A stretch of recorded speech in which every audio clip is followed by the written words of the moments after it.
ऐसे ही हमारे श्री हित हरिवंश महाप्रभु, तो ह से हरि, र से राधा, व से वृंदावन, स से सहचरी हरिवंश। हरिवंश महाप्रभु श्री राधा वल्लभ लाल जी को लेकर के वृंदावन पधारे। बंधुओं, ऐसा वर्णन है महाप्रभु जी के चरित्र में कि तब मंदिर तो था नहीं, ऊंची ठौर मदन टेर पे ठाकुर जी विराजे, एक वृक्ष के नीचे रहते थे। तो कहते हैं ठाकुर जी की सेवा कैसे होती थी? बोले वृंदावन के जो वृक्ष हैं ये सामान्य वृक्षों की तरह नहीं है, ये ऋतुओं के अनुसार, वृंदावन के जो कुंज हैं, वृंदावन के जो वृक्ष हैं, ये ऋतुओं के अनुसार छांव बना लेते हैं, ऋतुओं के अनुसार। अब जैसे गर्मी का समय है तो इनमें शीतलता अपने आप प्रकट हो जाती है, शीतकाल का समय आता है तो इन वृक्षों, जिनकी शरण में आए उन पर विश्वास तो करो। बालक चलनो सीख जाए, थोड़ा थोड़ा उठनो सीख जाए, और वाकई बात भी मैया की उंगली नहीं छोड़े, वह भरोसा ही नहीं है कि मैं गिर जाऊंगा, तो कभी नहीं चल पाएगा। एक बार अपने ठाकुर पर भरोसा तो करो, जिनकी शरण गए हो, जिन गुरु के आश्रय में गए हो, जिनकी सेवा अपने माथे पधराई है, उन पर पूर्ण विश्वास करो। महाप्रभु जी बोले हम ना जाएंगे नरवाहन के पास। ब्रजवासी बोले जय जय, ये हट करवे वाली बात नहीं है, लेकिन वो बड़ो क्रूर है। तो बोले तू क्या सोच रहा हो, हमारे ठाकुर जी वंशीधारी हैं तो क्या चक्र ना उठावे? अरे ये वंशी बजा रहे हैं, वंशी में ही इतनी ताकत है कि चक्र के समान कार्य कर देगी। अरे चक्र तो प्राण हरण करे, पर वंशी प्राण हरण ना करे, सब कुछ हरण कर ले। हमें इन पर भरोसा है, ये सब रक्षा करेंगे। नहीं गए महाप्रभु जी नरवाहन के पास। किसी ने जाके नरवाहन को ये बात बता दी कि एक हितरिवंश नाम के व्यक्ति आए हैं और साथ में ठाकुर जी लेके आए हैं और संग में खूब सारे सोने चांदी हीरे जवाहरात भर के लाए हैं। और इतना ही नहीं, उनसे किसी ने कहा था कि आप एक बार नरवाहन से मिलकर के समझौता कर लो, कुछ उसकी बांध दो रुपया। तो वो बोले कि नरवाहन की गरज पड़े तो वो आ जाए, हम नहीं जाएंगे नरवाहन के पास। ये बात सुनकर के अच्छा ऐसे कही उन्होंने? बोले हाँ। नरवाहन अपने सब क्रूर सिपाहियों को लेकर के बोला चलो, ये कौन है हरिवंश, हम देख करके तो आए इनको, और निकल पड़ा। सुबह सुबह का समय, भोर हो रही थी, और यहां महाप्रभु जी श्री राधा वल्लभ लाल जी के भोर में श्रृंगार करके पद सेवा कर रहे थे, पद गा रहे हैं। महाप्रभु जी बैठे हैं और सामने श्री राधा वल्लभ जी बैठे हैं। कितना सुंदर भाव। अब स्थिति ऐसी है कि श्री हितरवंश महाप्रभु भाव निमग्न होकर के अपने प्यारे राधा वल्लभ लाल जी के सन्मुख बैठे हैं और गा रहे हैं बनी श्री राधा मोहन की जोरी। और यहां नरवाहन आ रहा है तलवार लेकर के अपने समस्त दुष्ट सेना के साथ। द्रुत गति चल रही थी पद की। श्री हित हरिवंश महाप्रभु भाव निमग्न होकर के गा रहे, और तभी नरवाहन पहुंच गया। तो बंधुओं, भजन कई बार आपके वातावरण में होता है। कई महापुरुष ऐसे हैं कि उनकी उपस्थिति मात्र से आपके चित्त के विकार नष्ट हो जाते हैं। आपने कुछ किया नहीं, आपने कुछ श्रवण किया नहीं, आपने उनको प्रणाम किया नहीं, आपने ना भाव से उनको देखा, लेकिन उनकी उपस्थिति हुई और आप तकते रह गए, भूल गए सब। चित्त में जो विकार अथक प्रयास करने से भी नष्ट नहीं हुआ, वो उनकी उपस्थिति से नष्ट हो गया। कभी कभी भजन आपके रूप पर, आपकी वाणी पर नहीं, आपके वातावरण में भी होता है। और श्री हितरवंश महाप्रभु जिस वातावरण में बैठे थे राधा वल्लभ लाल जी को लेकर के, वो मदन टेर का पूरा वातावरण इतना पवित्र था कि जैसे ही नरवाहन वहां पहुंचा, लता कुंजों के भीतर आंगन है, वहां बैठे हैं, तो उसने लताओं को हाथ से भी नहीं हटाया, तलवार निकाल करके तलवार से ऐसे हटाता है। और जैसे ही उसने वो लता हटाई, सबसे पहले तो उसको श्री राधा वल्लभ लाल दिखे सामने। एक सुंदर निकुंज के नीचे श्री राधा वल्लभ जी बैठे हैं और सन्मुख श्री हितरवंश महाप्रभु बैठे हैं। और जैसे ही उसने वो लता हटाई तो लताओं की थोड़ी आवाज हुई, और जैसे ही वो आवाज हुई तो महाप्रभु जी ने बस इतना पीछे मुड़ करके देखा, कौन आया। केवल इतने मुख का दर्शन हुआ महाप्रभु जी के। एक तो श्री राधा वल्लभ लाल जी, दूसरा वातावरण इतना शुद्ध, ऊपर से महाप्रभु जी ने इतनी दृष्टि करके और अपनी तिरछी नजर करके देख लिया नरवाहन। अनायास ही नरवाहन के नेत्रों से अश्रु आने लगे, शरीर कंपायमान होने लगा।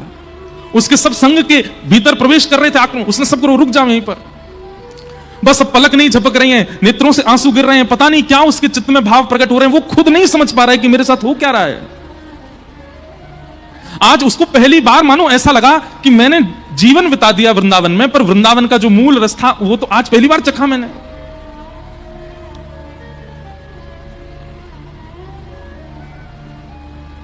कहते हैं थोड़ी देर महाप्रभु जी को देखने के बाद, राधा वल्लभ जी को देखने के बाद नरवाहन वहां से भागा और तलवार कहीं गिरी है, उसके पास जो भी सामग्रियां डराने धमकानी सब कहीं कहीं गिरी हैं, और दौड़ करके गया है सीधे अपने भय गांव में किसी कुंज में जाकर के बैठ गया, और बस श्वास नहीं आ रही है, सब जगह वही दिखाई दे रहे हैं, श्री राधा वल्लभ, प्राण राधा वल्लभ, जीवन राधा वल्लभ, प्राण हरिवंश, जीवन हरिवंश, यही चल रहा है बस।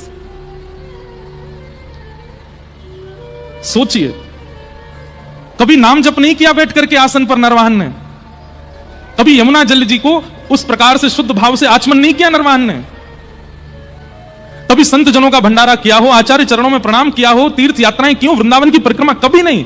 श्रीधाम वृंदावन में, जिसके लिए शास्त्र कहते हैं कि अन्य क्षेत्रे कृतम पापम पुण्य क्षेत्रे विनश्यति, पुण्य क्षेत्रे कृतम पापम वज्रलेपो भविष्यति। पुण्य क्षेत्र में पाप करने से तो पत्थर की, वृंदावन पुण्य क्षेत्र नहीं है, पुण्य क्षेत्र भी अपने पापों को नष्ट करने वृंदावन आते हैं।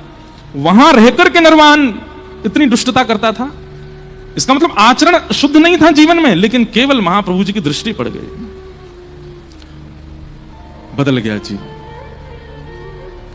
सब उसके संगी साथी, विशाल रूप था सबका, हाथ में तलवार, किसी के घुंघराले केस, बड़ी बड़ी दाढ़ियां, राक्षस जैसे दिखते सब जाकर के बोले, सरकार साहब क्या हुआ? तो बस प्राण प्राण राधा वल्लभ, जीवन हरिवंश, प्राण राधा वल्लभ, जीवन हरिवंश, प्राण राधा वल्लभ, जीवन। और कहते कहते रोने लगता है, और श्रीधाम वृंदावन में लेट करके नतमस्तक होकर के सिर रगड़ करके क्षमा मांगता है कि वृंदावन मुझे क्षमा कर देना, मैंने जीवन पर्यंत इतना दुराग्रह किया यहां रह करके।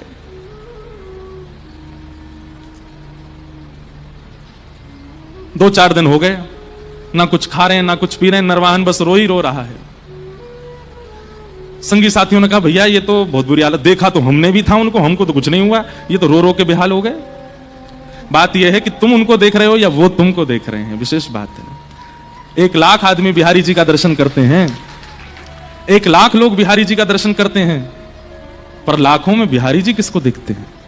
उनकी दृष्टि, भागवत जी में वर्णन आता, आलोक्य वदनम सख्य। जब अर्जुन ऐसी स्थिति में फंस गया कि क्या करूं, तब कहते सब अर्जुन सबकी ओर देख रहा था, लेकिन उस समय ठाकुर जी उसको देख रहे थे, और ठाकुर जी ने जैसे ही अर्जुन को देखा, अर्जुन को तुरंत समझ में आ गया अब मुझको क्या निर्णय लेना है। ये रसिकाचार्य, ये आचार्य चरण, ये कथाएं हमें अधिकार प्रदान करती है कि हम ठाकुर जी की दृष्टि के लायक बने। हम तो सब उनको देख ही रहे हैं, वो देखें हमको। नरवाहन पर दृष्टि पड़ गई है महाप्रभु जी की, राधा वल्लभ जी की, इसलिए ऐसी स्थिति हो गई। नहीं तो इतने साधन करते हैं हम लोग, फिर भी विकार आता है चित्त में। और नरवाहन सदा अशुद्ध खाया, अशुद्ध रहा, अशुद्ध चरित्र, फिर भी बदल गया।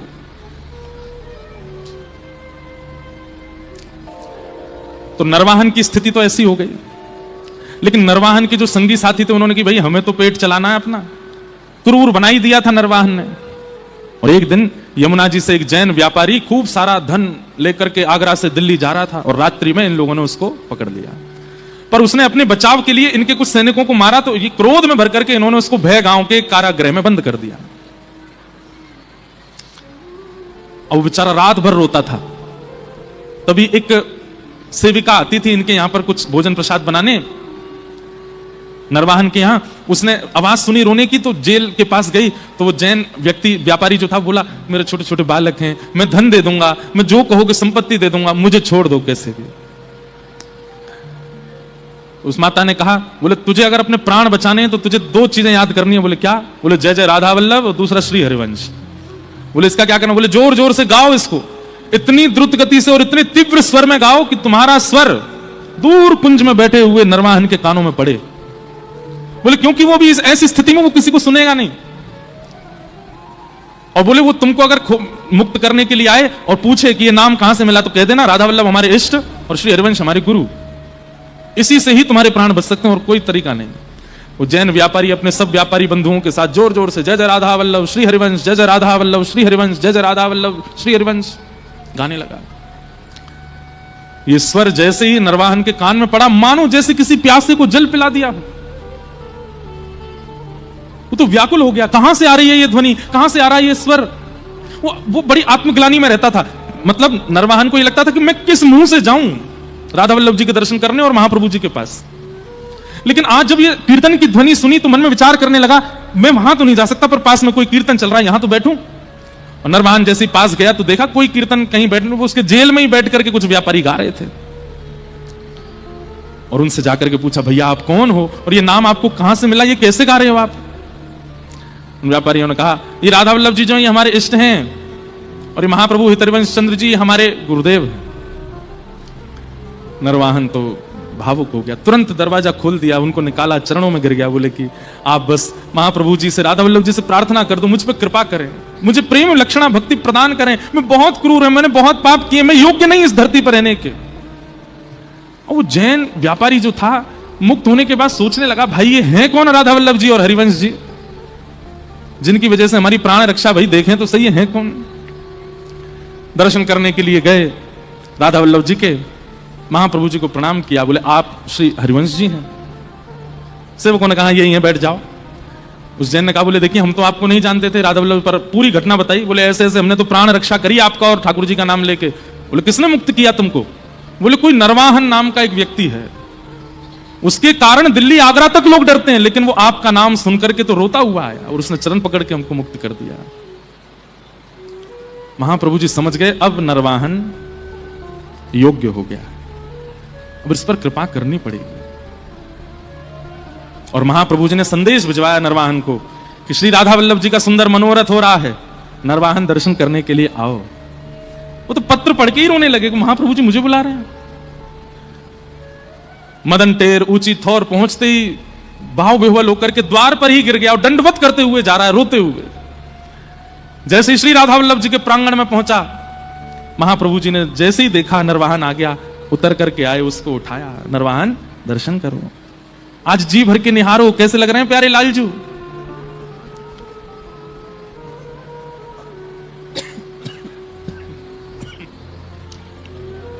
ऐसे भाव बंधुओं, देखिए नाम जप का भी नाटक हो सकता है, तिलक का भी नाटक हो सकता है, नृत्य का भी नाटक हो सकता है, परिक्रमा का भी नाटक हो सकता है, कथा सुनाने का भी नाटक हो सकता है, सुनने का भी नाटक हो सकता है, लेकिन एकमात्र प्रेम विरह ऐसा है जिसका नाटक नहीं किया जा सकता।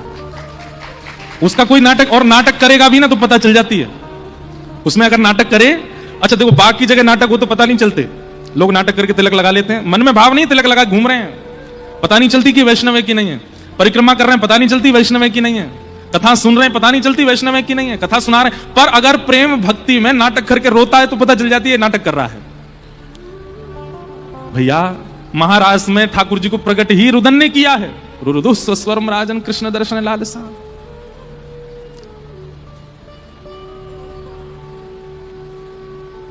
नरवाहन रुदन कर रहा है। महाप्रभु जी कहते हैं इधर आओ, ये लो, ये मोहन थार है, जरा पाके बताओ श्री जी ने भोग लगाया कि नहीं लगाया। ये रीति हमने बहुत जगह देखी। हमारे नाथ द्वार में एक बाबा रहमे हैं तो ब्रज के ही, वो कोई भी प्रसाद बनाते ठाकुर जी का तो आपको पधराएंगे तो ये नहीं कहेंगे मोहन थार खा के देखो कैसी बनी है, रसगुल्ला खा, वो ये कहेंगे खा के बता श्री जी ने भोग लगाया हो कि नहीं।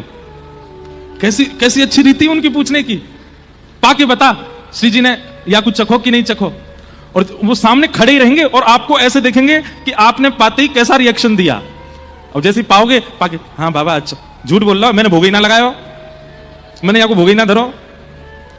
ऐसे हैं महापुरुष, वो तुरंत आपके मुख में पधरा के पूछ लेते हैं बता श्री जी ने भोग लगाया। एक बार मैं गया तो अभी नाथ द्वार में उत्सव था, तो मुझे बोले लाला देख रसमलाई बनाइए, ने पाके बताइयो श्री जी ने भोग लगाया कि नहीं। तो मैं जैसे ही पाया अनायासी नेत्र बंद हो गए। और उसमें कुछ ऐसी वस्तु, अब भैया वस्तु तो कुछ भी हो, श्री जी की प्रसादी थी।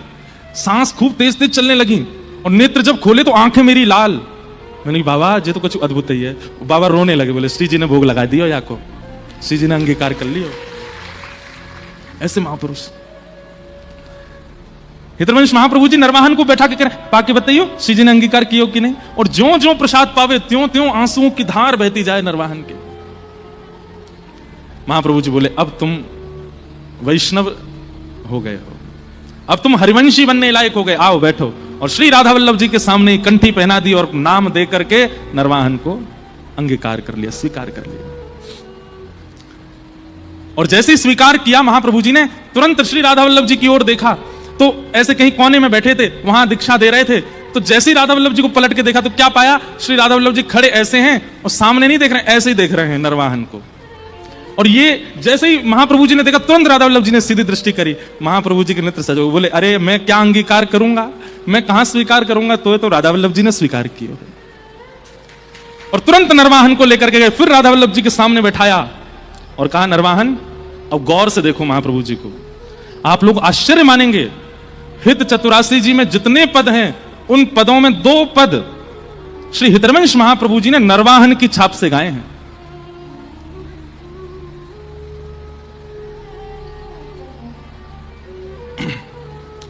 नरवाहन क्या देख रहा है पता है? सुनो। चला ही राधिके सुजान, चला ही राधिके सुजान, चला ही राधिके सुजान, चला ही राधि, चला ही राधिके सुजान, चला ही